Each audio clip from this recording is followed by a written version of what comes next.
I believe in the things that I can self investigate and the things that I can trace them back to laws or court rulings or official documents. And that's it, right? There's no narratives. This is no trust me, bro. The reason that this conversation matters is simply because money does not move at scale unless authority is defined, right? Banks are not moving trillions of dollars because something is exciting, nor are the institutions going to deploy capital because your community has a very large narrative behind it, right? They move once they know who regulates the asset. They will move once they know what the rules are. They will move once they have that legal clarity of these assets. And for the most part, within crypto, we don't have that legal certainty. We don't have that legal clarity. We don't have the rules, and we don't necessarily know who regulates the asset. So now that institutions are pushing for this regulations, we can finally look at some of the things that they had passed, like Fit 21. But up until this, everything kind of lived in this gray zone, right? The SEC said that most tokens were securities, but then the CFTC said that some of them looked like commodities. And it left this really big confusion, right? Nobody knew what the rules were because there was nothing defined clearly. So instead, over the past couple of years in crypto, we had this regulation by enforcement, right? There was lawsuits, and then they would explain why you violated these rules later. And that's not a system. That's fucking chaotic. You cannot build the next financial system on top of lawsuits first, explanations later, right? That it was absolutely chaotic, and you cannot have institutional money coming into an area where there's chaos. So people ask me, why do I focus so heavily on regulations? Well, Fit 21, the Clarity Act, MiCA compliance, on the court rulings, because this is where the future money is decided. It's not on Twitter. It's not on TikTok. It's not in the price predictions. It's not in the charts. It's in the rule book. And if you could take a look at the list of demands as to what is coming next, then you should be able, as an educated investor, to be able to dictate whether or not it applies to your investment strategy, right? So the Fit 21, the Clarity Act, MiCA, Genius, we know that they benefit certain things. We know that they benefit certain ecosystems, and they kind of push the other ones that don't necessarily belong out of place. And regulations are not what people think that it is, right? This is where these assets can actually fit under U.S. law once the classification finally starts to replace that guesswork of this. So if you don't understand that this conversation is truly about authority and jurisdiction, then everything else that I talk about may not make sense to you. You'll probably just try to cope with the idea that your favorite influencers aren't talking about your favorite coin, and you don't necessarily understand why your coin isn't going to survive 10, 15 years. If you do understand it, then I believe what I believe maybe starts to make a little bit more sense, right? This is the foundation. This is the absolute foundation for where the entire space is going. We need regulations in this space. We got to talk about why Congress decided to get involved, right? Why did they decide to get involved into crypto regulations? Because this wasn't an accident. They were kind of like really forced to get into this. So for years, the United States really didn't have many crypto conversations. There was no clear rule book. Thank you, brother. And I'm not saying that nothing was clear at all. I'm just saying that there was nothing. They had nothing for years. There was no clear rules at all. And the SEC basically took the position that almost everything was a security in crypto. And the CFTC came in and they said, well, wait a minute. Some of these assets kind of look and act like commodities. So instead of Congress stepping in early and defining the space, they kind of left it up to the regulators, where they had to kind of fight it out. And they were basically fighting this out in court. And this is how we really, for the past couple of years, ended up with regulation by enforcement, right? The lawsuits came in, and then the clarity came in after that. And it was chaotic, right? Like imagine if you were building a highway system where no one agrees who owns the road. Is it the state? Is it the county? Is it the town? One agency saying this is our road, and then the other agency is saying no, this is ours. And the only way that you can find it out is after you get a fine for driving on the road. That's how crypto acted for very, very long, right? You were getting fines for driving on the road, even though you necessarily couldn't define whose road it was. And the institutions were hesitant because of this. This was really a hostile environment, right? They don't operate in those kind of environments. They open themselves up to lawsuits and risks. And that was something that the institutions really had to kind of stay away from. That's why we say when regulations come in, it opens the door for this institutional onboarding. The banks themselves, they can't deploy capital where the rules are undefined, where the rules are not clear. The asset managers, they also cannot build products within a jurisdiction that is unclear. All of these things are relevant for this institutional onboarding. What about custodians, right? Custodians, they can't even offer their services to their clients where they can custody these assets when they don't know which regulator they have to talk to. So there was a big gray area in crypto right now. And I'm telling you right now, the SEC, the CFTC, oh, really the SEC, they come out and they say, we're protecting the investors. That's what they always say. It happened with GameStop. Oh, we're protecting the investors. We're not going to let you buy it when it's going up. We're not going to let you sell it when it's going up. It was not about protecting investors. They may throw that bullshit scandal towards you and they say, we're protecting investors. But what was really going on was they were pushing the industry into this legal karate, right? This legal fucking circus act. So that's really the moment that Congress kind of had to step in and they said enough. Like, we actually need to come in and define crypto regulations. And they defined it in a statute, right? And this is what FIT 21 stands for, right? It's the Financial Innovation and Technology for the 21st Century. This was Congress of 2023 to 2024. This was really the first means of crypto regulations that we kind of had. And we could see that this had passed, right? We can obviously see here that this had passed. But Congress basically was coming in within FIT 21 and they were admitting that the old frameworks, they were using these old security laws, right? The Howey test and all of these different things, but they were using these old security laws and they were hoping that the courts would kind of just settle it out and sort it out. But that doesn't actually work for decentralized networks, right? Some of the assets that we look into, a lot of them are decentralized networks. You cannot regulate a infrastructure the same way that you would regulate a company that's issuing a stock on the S&P. There was no way to do that.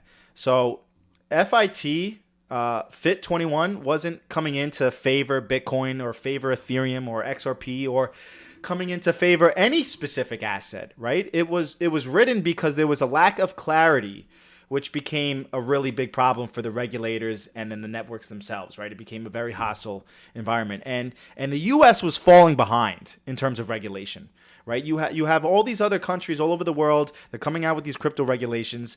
The markets in the United States were still very fragmented. We were pushing a lot of these crypto companies offshore to build. And the regulators, the SEC, the CFTC, were contradicting themselves in public. They were fighting with one another in public.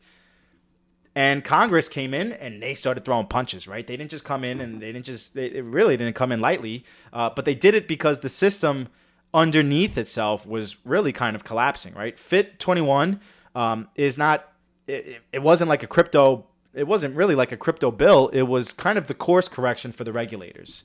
And we'll see, I'll get into this a little bit later, but we will see that the Clarity Act, which we are waiting to get passed, is really built on top of FIT 21.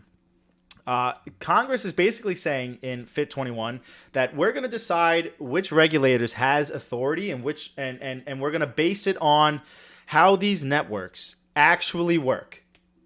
We're not going to base it on the old security laws. Excuse me. And that's why FIT 21, when we do focus on regulations, if we're focusing on the Clarity Act, we have to pay attention to FIT 21 because they built the Clarity Act off of FIT 21. That's why we have to pay attention to this, right? When Congress stepped in, they finally shifted that narrative to what does the law say, right? They basically came in and they gave this clarification, and that's why we pay attention to FIT 21. So when we look at the overview of FIT 21,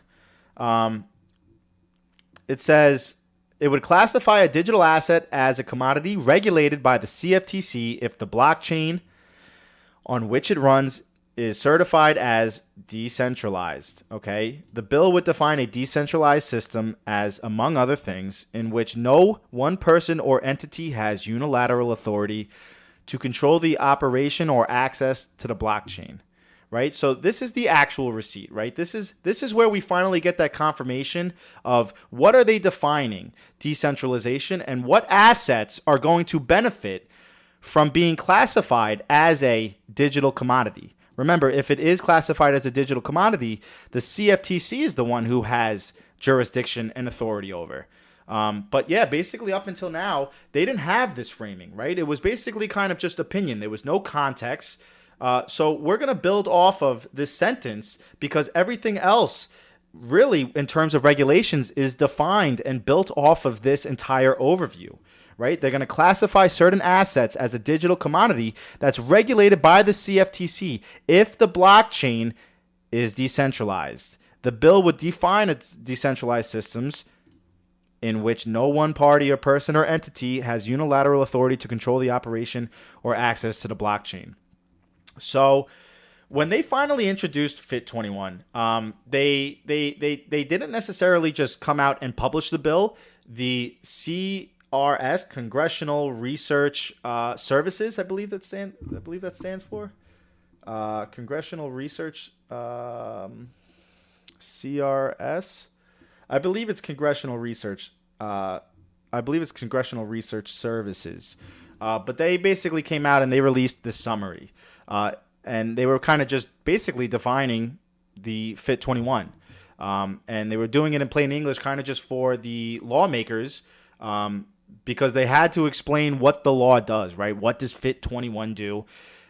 So inside of the summary, this was the line that I think that most people have to have this takeaway, right? And I really want to hone in on this and make sure that we are all under the same assumption, because I'm going to mention a network and a lot of people are not going to like it, but it benefits from this sentence. It benefits from this statement, all right?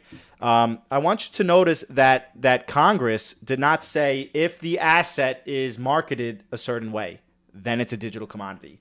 I want you to notice that Congress did not say if people expected profits, it's going to benefit in a particular way. They didn't say if regulators want to favor this asset, then it's going to benefit a way. They basically came out and they said if it is decentralized, right? If it is decentralized. Now, when we go into here, right, and there's two aspects to how an asset can function and be classified as a digital commodity. So this bill establishes the regulatory framework for digital assets, okay? The Commodities Future Trading Commission, CFTC, must regulate a digital asset as a commodity if the blockchain or digital ledger on which it runs is functional and decentralized. That's the two main things, functional and decentralized. That's what we need to pay attention to, and I'm going to go through it, right? This bill classifies a blockchain as decentralized if, among other requirements, no person has unilateral authority to control the blockchain or its usage, and no issuer or affiliate person has control of 20% more of the digital asset or the voting power of the digital asset. The bill provides the CFTC with exclusive regulatory authority over cash and spot markets for digital commodities. This is another big sentence that we'll get into as well. The SEC must regulate a digital asset as a security if its associated blockchain is functional but not decentralized. So right here, they're kind of dictating what the Clarity Act is going to kind of enable, right? In order for it to be registered as a digital commodity, it has to have two things, right? It has to be functional and it has to be decentralized. If it is functional but not decentralized, then the SEC is going to have jurisdiction over it, and the SEC is going to regulate it as a security. Now, when they say it has to be functional, right, we really need to understand what exactly do they mean when they say it's functional. This is basically the network already is existing, right? The network is already operating. They have transactions that are live, right? The transactions are happening today.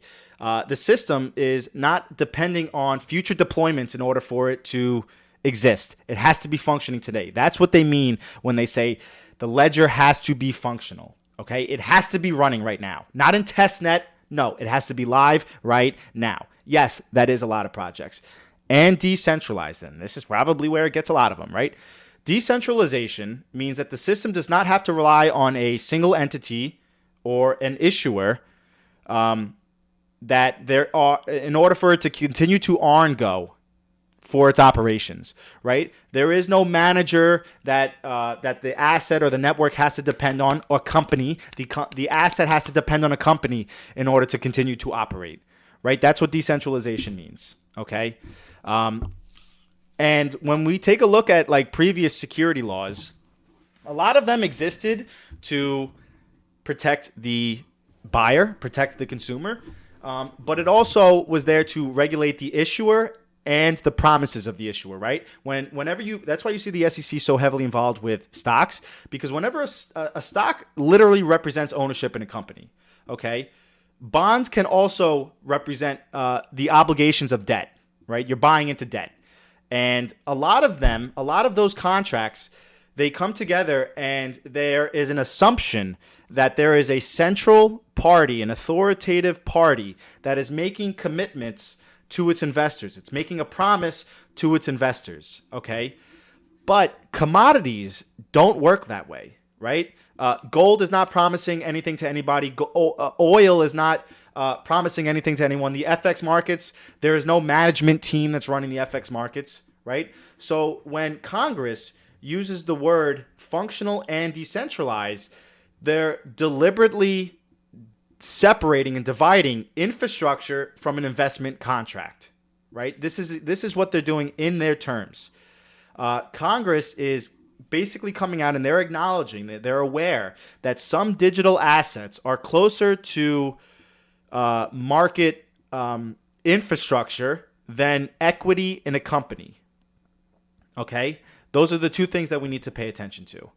So FIT 21, right, the first U.S. crypto regulations, it doesn't just say that the CFTC can regulate these assets. It says that the CFTC is going to have authority over some of these assets for the spot markets and digital commodities, right? This is absolutely huge. It's a very exclusive market, meaning that the assets that will be regulated as a commodity, the CFTC will have oversight for them in the spot and the digital commodity markets. This is a prime club for these assets to actually fit in, right? There is no overlap. There's no tug of war with these. If Congress is drawing a jurisdictional boundary, saying that once an asset actually qualifies here, then who is in charge is the CFTC. That's the moment that the crypto regulations will finally stop being this tug of war between the SEC and the CFTC. It's actually developing structure. And my belief that certain assets are going to benefit from regulations, well, we could take a look at this, okay? Congress is taking a look and they're seeing how these networks actually function today. A lot of them, we're not there yet. We're still waiting on the Clarity Act to come in, but we can see the direction upon which they're going. The fact that some of these digital commodities will be utilized in the open market for digital commodities is telling you that they are going to touch institutional money. This is the direction that we're going. When we go into the Clarity Act, and I'm telling you guys, okay, the Clarity Act is being built on top of FIT 21. So if you're going to talk about clarity and regulations, you have to pay attention to FIT 21 as well. And people assume that they're two separate ideas. They're really not. They're really not. And nor are they bills that are kind of competing with one another. It's a big misunderstanding. The Clarity Act is not coming in to replace FIT 21. It exists because FIT 21 is not a bill. It's not enough. It's not enough for these regulators and these institutions. And maybe I can try to explain why to you guys. So FIT 21 answers the classification question, right? It says, based on how this thing actually works, what category does it belong in, right? That's step one. And without step one, you're not gonna have any type of regulation. Based on how the network is actually functioning and what is it used for, what category does it belong in? Is it a security? Is it a commodity? Right? But the markets cannot rely on that classification alone, because once you can come out and say that this asset's not a security, but it's a commodity, the regulators are asking another question. They're saying, how is it traded, right? How is it exchanged overseas, right? Who regulates it? Who regulates the brokers and the custodians for that digital commodity? So that's where the Clarity Act comes in, because you may have that classification of it, but you still don't necessarily know who regulates it, right? Is it the CFTC? Is it the SEC? The Clarity Act is Congress coming together and they're saying, okay, well, now that we are defining digital commodities, we need to build a real market structure around them, right? We need actual rules over market infrastructure. And that's really important, right? The thing that ties the Clarity Act back to Fit 21 is that they're placing the digital commodities directly under the CFTC, right? Including the spot markets, which is huge, right? They're not accidentally including that. They're not accidentally including that. They're saying the spot markets. Right? This is intentionally aligning some of these assets to actually function within our current financial system. If Fit 21 came out and is drawing the blueprint, then the Clarity Act is actually the development from the blueprint to infield. One is basically telling you where the things should belong, and the other one is telling you that when they move, how do we necessarily regulate them? Okay? These bills, they share the same vision. They do. They share the same exact vision. Both of them are acknowledging that you cannot regulate decentralized infrastructure using the same laws that were designed for stock companies, for companies that were issuing a stock. You just can't do that, right? And you're going to hate me for saying it, but some of these regulations are going to benefit some assets more than others. If some of these assets are going to be defined as a digital commodity and the CFTC is the one that has jurisdiction over it, it completely changes the direction of travel for some of these assets. When a lawmaker is building these bills and all of them are pointing to the same direction, you have to pay attention to how are these going to function inside of the current financial system. You have to. Once the Clarity Act starts to define this authority, it's going to unlock institutional adoption. Maybe not right away, but it will. It absolutely will. There's not even a talk about it. So that's why XRP is on top. Oh my God, I'm glad you said that. Certain assets are going to benefit more than others, right? Keep your fucking emotions out of it. I don't want to hear you bitching. Let me explain my research. And if it doesn't make sense, you're more than welcome to come up and challenge me. So before we talk about XRP benefiting from Fit 21, the Clarity Act, and any other means of crypto regulations, we have to answer something much more simpler. Okay? Does XRP qualify to be discussed under these frameworks at all? Because if it doesn't deserve to be discussed under as a digital commodity, then there's no point of even talking about it. There's no point of even saying that it's going to benefit from crypto regulations. So we have to go back to the standard that Congress set. Not the one that I think is going to come in, but the one that Congress sets. When you go into Fit 21, okay, there are two things of which an asset needs to have in order for it to be registered as a digital commodity, right? We said it has to be functional and it has to be decentralized. Now you're going to have one moron in the chat saying, but it's not decentralized. Okay, you got it. Okay, you got it.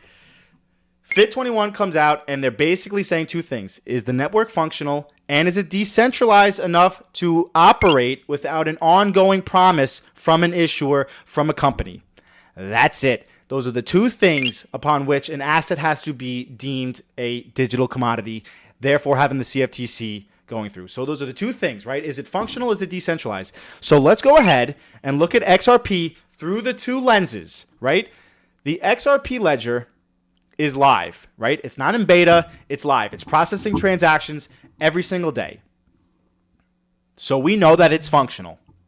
I don't even think that there's an argument about that. We know that the system is already running.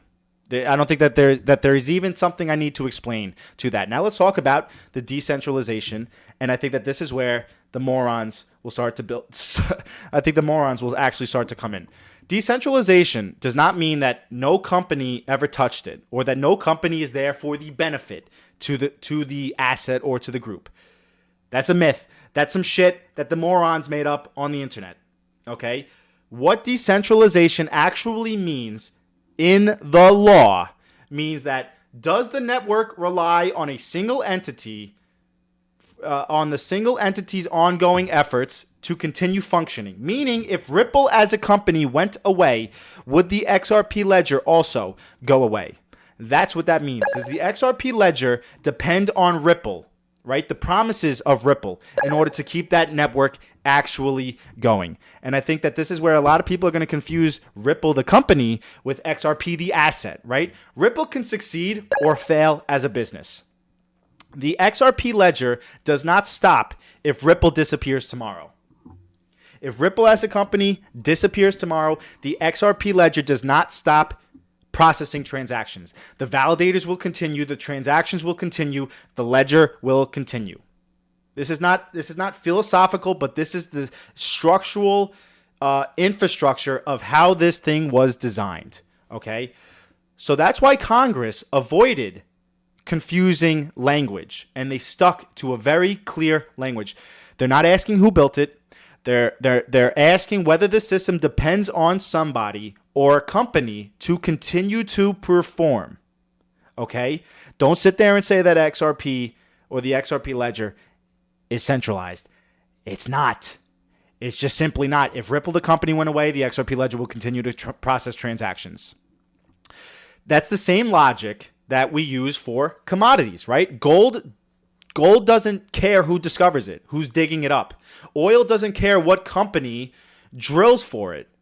Yes or no? The foreign exchanges, they don't shut down if one bank shuts down, right? That's how these digital commodities act. XRP starts to resemble that commodity infrastructure because it's not an issuer-driven product, meaning that if your Apple stock, right, if Apple the company goes away, that stock is fucked. But if Ripple the company goes away, the XRP ledger with XRP doesn't go anywhere. So that's where we can start to move this into this theoretical position that it is a commodity. Now, I'm not officially stating that XRP is a commodity, right? I think that that's important to say. But what I'm saying is that XRP meets the criteria that Congress wrote down in order for it to be falling outside of what they want to classify as a security, right? The SEC is going to regulate a digital asset as a security if the associated blockchain is functional, meaning that it's live, but it's not decentralized. And of course, it's going to be a commodity if it is functional and decentralized. This is what Congress is saying themselves. We know that XRP, when you're paying attention to the criteria, it falls outside of the jurisdiction of the SEC. If that wasn't enough for you, then what about what the courts said? Not even what Congress said, but what about what the courts said, right? XRP is not a security. So if it's not a security, the SEC doesn't have oversight to it, then who does it belong to? Where does that belong to? You have a federal court already ruling that XRP in and of itself inherently is not a security. The SEC is losing its grips on this asset. It's starting to move more into the CFTC's lane because it's more logical, right? And this is not about my favoritism towards the asset. I am looking at what the courts are saying, the court documents, and I'm looking at what Congress is stating. XRP qualifies to be in this conversation.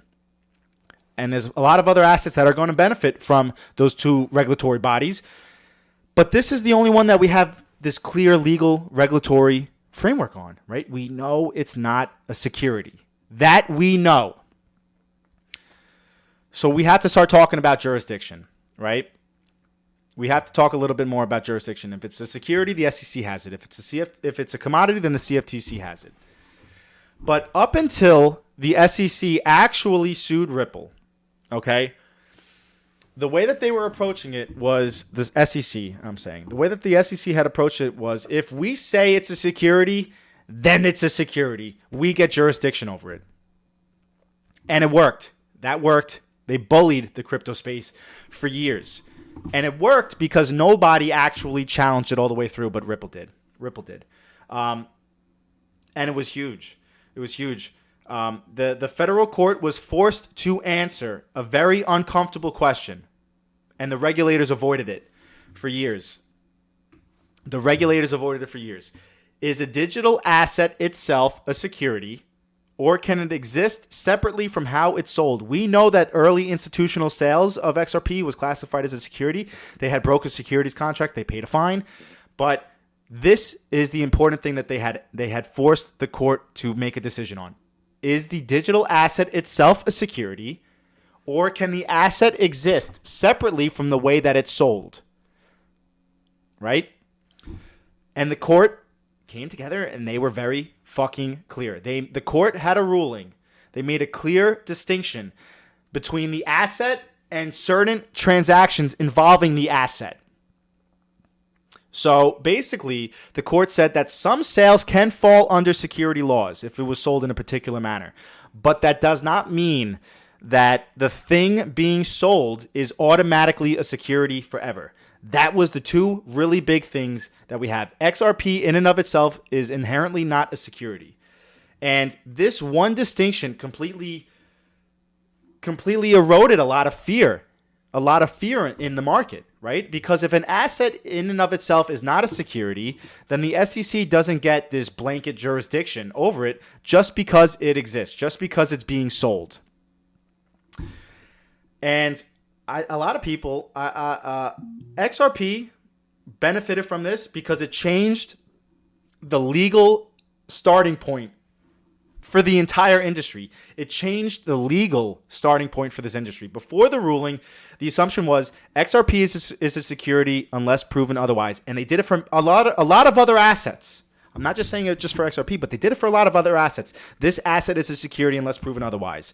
After this ruling, the reality shifted. And the reality was that XRP is not a security but default, but the jurisdiction depends on the classification, right? If it did fall under a securities contract, then the SEC had it.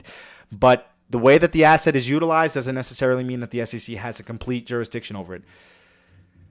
Now, this is where FIT 21, okay, becomes very relevant, okay? When the court had removed the automatic security label from XRP, it didn't magically reclassify it as something else. But what it did was it created a gap. And there was still a question that needed to be answered. If it's not a security, then what is it? And that's what this lawsuit didn't necessarily cover. We know it's not a security, but we don't know what it is. So, let's go back to FIT 21. The courts didn't answer that question, but the legislation did. And that's why we can refer to FIT 21 to kind of get, well, we know it ain't a security. So if it's not the SEC, then who is it going to be? You know, I can't say it for sure until I can read that regulation. But FIT 21 really kind of exposed it. Okay. Basically, you have a court saying that XRP in and of itself is inherently not a security. Congress saying the ecosystem has to be functional, decentralized. It's going to fall under the CFTC. And then a follow-up bill, the Clarity Act, building on top of that market infrastructure for digital commodities. At this point, your belief in the asset, fuck that. This is fucking the infrastructure that we're paying attention to. I don't believe that XRP is going to win because I like it. I believe that XRP is logically being pushed out of the SEC's lane by the court ruling, and it's being pulled into the CFTC's lane by this statutory language. Functional and decentralized. Not a prediction, but this is jurisdictional language. Okay, this is what they are saying. So what happens when that asset finally lands in the proper lane? What happens to the asset once it finally gets the proper jurisdiction? It has the proper person or entity guiding over it. What happens then? The CFTC, when the CFTC gets jurisdiction, I want you to understand something. The CFTC is not just another regulator, ladies and gentlemen. It's not. Okay? It's not just another I don't even know. They're not just another regulator. Okay? And if you're approaching this with that idea, then you're going to miss everything. The difference between the SEC's jurisdiction and the CFTC's jurisdiction is much different. The SEC exists to protect consumers, but also to regulate issuers and a promise, right? We're going to regulate the issuers, the people who are selling the stocks, and the promise, right? We're going to ensure that nobody's getting fucked here. The entire framework is being built around this disclosure, right? The company is fundraising for itself, essentially, with the hopes that they are going to provide you a proper return on your investments, right? So the SEC is coming in and they're protecting the investors from companies selling these expectations. And security laws are very strict for it, right? Because it assumes that there is a centralized party that's raising money and they're making commitments. That's how the stock market works. There is the centralized party that's raising money and they are making commitments. They're making promises to you. But the way that the CFTC regulates is very, very different. The CFTC regulates markets, okay? They're not regulating entities. They are regulating markets. They're not regulating issuers or companies. They're regulating markets. Commodities like oil, gold, interest rates, FX markets, things that don't promise anything to anybody. That thing exists to be used, to be traded, to be hedged, and to be settled. That's the big difference between the regulator of the SEC and the CFTC. So when something falls under the CFTC, you shouldn't be asking, is there a centralized entity that's making a promise to its buyers? You should really be sitting here and saying, well, how does this thing actually trade in the real market? How is it cleared? How is this thing going to be managed? It's no longer about, okay, well, there's a centralized party. We're selling you something with a promise, right? We're going to fundraise for the company, and maybe you make some money. You're going to be a partial owner. No. They are actually functioning within the market, within the actual financial system. That's what the CFTC is actually overseeing. We always talk about how these assets actually function within the current financial system and the future financial system. Well, if they do get jurisdiction over the CFTC, that is your promise that these assets will be utilized in the current financial system, or at least be in the position to be utilized in the current financial system. When FIT 21 comes out and they give the CFTC that exclusive authority, right? Exclusive authority over spot markets for digital commodities, Congress did not include that accidentally. They did not include that accidentally. Not at all. There is a reason that they included that. They did it because the spot market is where the liquidity actually lives. It's where the real liquidity actually lives. They are there because that's where the price discovery actually happens, where the institutions can interact with these assets at a massive scale, at an institutional scale. And under the CFTC oversight, these assets can be integrated into these regulated exchanges, but they could also be used for future contracts. They can be cleared and settled through infrastructure, and they can be used as collateral. That is what the CFTC gives the oversight to some of these. And none of that happens if it was under the SEC. None of that would happen. None of them would be cleared and settled through infrastructure. None of them would be used as collateral. None of these assets would be used in future contracts. None of them, if the SEC had jurisdiction over it. But that somehow is the part that people don't want to talk about, right?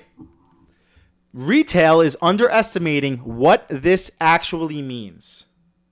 The institutions are coming in from the crypto regulations and they're asking, can we touch this asset without breaking compliance? Can we actually do it? With the CFTC's jurisdiction, that answer becomes yes. Yes, you can use this asset in the future financial system because that rule book already exists.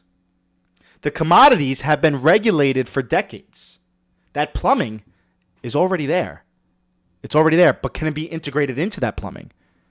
The classification is so important to pay attention to.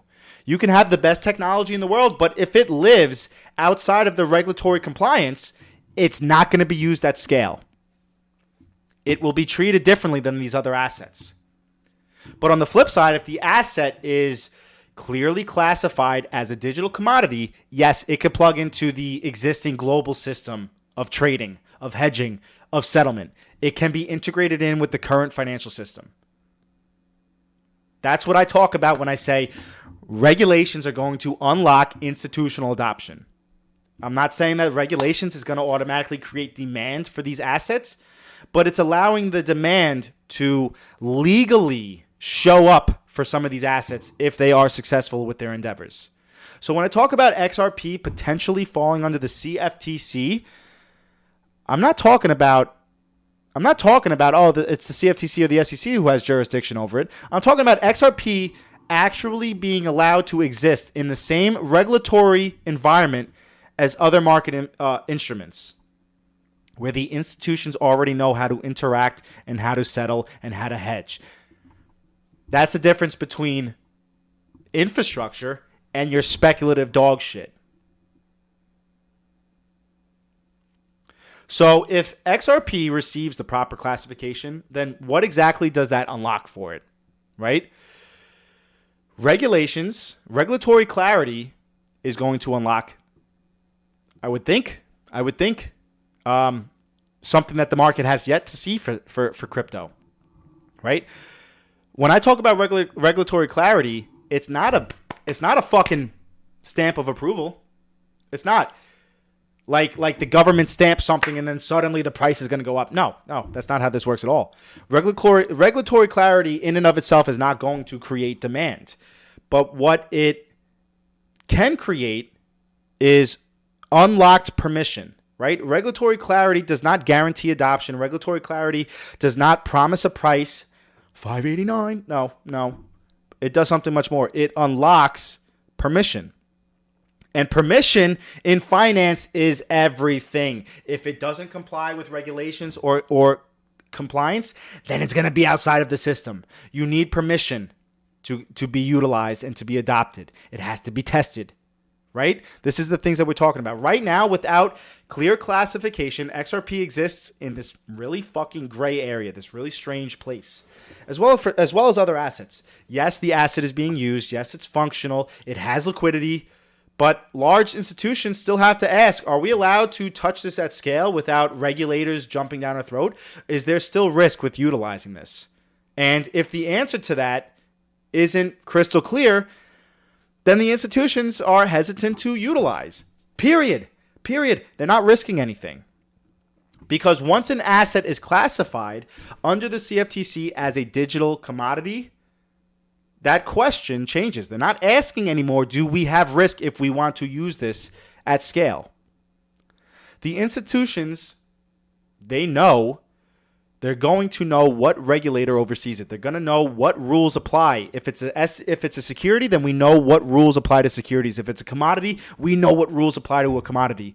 And that compliance framework is going to dictate how the asset is actually going to function. That is what regulatory clarity actually unlocks, right? It unlocks regulated spot markets where the institutions trade without fear of retaliation, right? From the regulators or the enforcers. It unlocks derivatives, futures, options, structural products. It unlocks anything that requires a commodity framework to exist naturally. Everything I just mentioned, derivatives, futures, contracts, options, all of that is current financial infrastructure. Big fucking money. Big fucking money. It unlocks clearing and settlement infrastructure. Those trades are collateralized. There is risk that has to be managed when things are clearing and settling, right? The current financial system, clearing and settlement infrastructure. It also unlocks custody. And I'm talking about real custody, like the kinds that the banks and the asset managers are allowed to use. The kind that the banks and the asset managers are allowed to use. We talk about whether or not these banks will actually have means to custody our digital assets. Well, look at what this is going to unlock. But I think most importantly, what classification and regulations is going to unlock is usage of collateral. Collateral usage. We talked about in some of the previous lives that collateral is the backbone of the financial system. When you pay attention to global finance, right, macroeconomics, assets become powerful not because they move, but because they can be posted as collateral. Collateral is the backbone of the current financial system. Collateral is the foundation for lending, derivatives, repo markets, liquidity flows. We're talking about trillions of fucking dollars. An asset that cannot clearly be classified cannot be widely used as collateral. Yes or no? It has to have clear regulations. If it doesn't, then there's a really big risk, right? Regulators, the regulatory clarity is going to remove that risk. Once XRP has clear classification, it stops being debated on with fucking morons on TikTok, but you'll start to see that it actually becomes integrated, right? It becomes something that the institutions can model around. It becomes something that the institutions can build products around. It becomes something that the institutions can manage their risk around. That is what regulatory clarity is going to unlock. That is why I believe what I believe. Not because I think XRP is perfect, not because I think that XRP is a guarantee or that it's a lottery ticket, but because I can trace a straight line from a court ruling to congressional language, to regulatory structures, to how the asset is going to function within the market. That's what I can do. I can track that. And I would think that an educated investor, or at least a critical thinker, would be able to connect these breadcrumbs, right?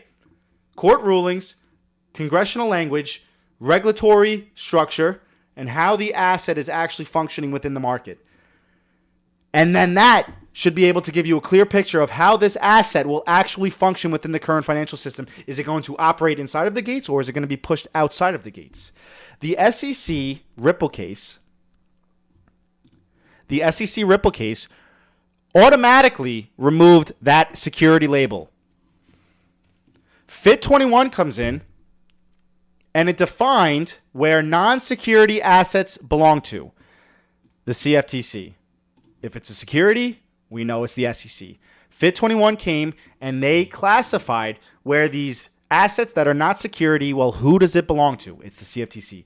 Then the Clarity Act. We're still waiting on this, right? The Clarity Act is building on top of FIT 21. It is building that market framework.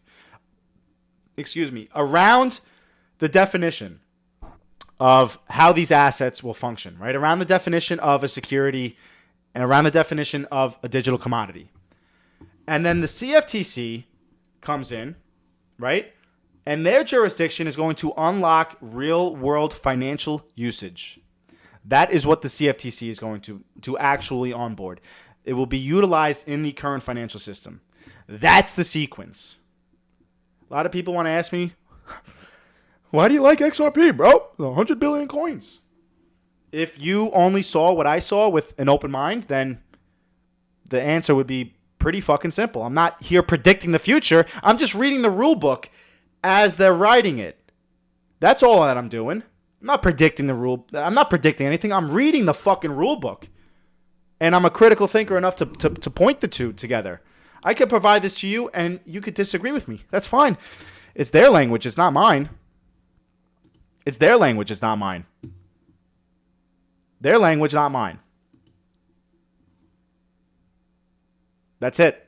I'm not predicting the future. But once you understand the rules and where this thing is going and how these assets will be used, spot market, you stop guessing where these assets are going to go and how they're going to be utilized. Once you understand the rules, you can play the fucking game. I know I talked a lot, and I might have brought a lot of I might have thrown a lot of things at you guys tonight with Fit 21 and the Clarity Act and how certain assets are going to survive under this regulatory body. But I'm going to try to wrap everything back together. So if you understood something, you should at least have a comfortable standing on Fit 21 and that. So nothing that I'm saying tonight was my opinion, right? Nothing that I'm saying tonight is relying on this hope or this hopium. None of it relies on the hype. It relies on this sequence that I laid out to you. First, a federal court drew a hard line and said that XRP inherently is not a security. The single distinction that shattered the assumption that the SEC automatically had jurisdiction over every asset forever. That asset was separated from certain transactions, and the asset was separated legally from the SEC, right? Secondly, we have Congress stepping in and acknowledging. We have Congress stepping in and acknowledging that regulators refused to admit for years that the SEC cannot regulate something if it is decentralized and if it is functional networks. If it is, then you cannot apply the Howey test or other security laws to it. Fit 21 came in and it wrote down this rule book, right? If a blockchain works today and it's not depending on a company or corporation promising something to its investors, it does not belong under security laws. The third thing that we looked at, right? They didn't stop with this classification. They came in with the Clarity Act. And the Clarity Act exists today because once you decide what something is, a security or a commodity, you have to decide how it lives inside of the markets. Exchanges, custodies, clearing, spot trading, all of that. They run on authority. And Fit 21 and the Clarity Act point in that same direction. Digital commodities are going to live under the CFTC. That's the final line. XRP, because it already functions like infrastructure, not a promise to the investors, right? Regulatory clarity is not creating the utility for this asset, but how is the asset actually functioning within the markets? It is revealing where utility is legally allowed to exist. We keep saying certain assets are going to function within the current financial system. Well, how can they do that if it's a security? They can't. They can't. But if the CFTC has jurisdiction, then we could put them into a box as a digital commodity. And then they function completely different. I'm not sitting here saying that XRP is better than anything else. I'm not even going to argue with that over people. I'm really not. The point of it is XRP fits inside of this framework that they built. Whether it can legally operate at scale once that framework is finished. That's what we're talking about tonight. When you go through the court ruling, Fit 21's language, right? Functional and decentralized, the Clarity Act structure, and the CFTC's role, I don't have to stretch this fucking logic to tell you where XRP is going to be utilized. You just have to follow these fucking breadcrumbs. You just have to connect the dots. It's about understanding where the authority is going to have jurisdiction over and how is this thing actually going to settle. Because once that authority has jurisdiction, the capital will flow in. This is why I believe what I believe. Not because I'm a New Yorker, not because I'm loud and I speak confidently, but because the research and the infrastructure, I can verify it myself. And as a critical thinker, you should be able to sit there and go, well, does this apply to my asset? Is it decentralized? Is it functioning? You should be able to read this and decide for yourself. What does this mean for your assets? When it is allowed to operate, it's going to get used at scale. At scale. That is the end game for some of these assets. A lot of people, they got this and they said, that's great. I don't know what the fuck that means. I just told you what it meant. If it's not a security, then what is it? Is it a digital commodity? If it's a digital commodity, then the CFTC has aspect over it.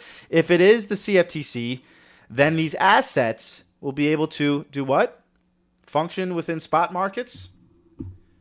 Is that not where the real liquidity lies? So we talk about how these assets will be utilized every single day from financial institutions and being utilized for real fucking money. But is this their language? Is this Congress's language, or is this my opinion?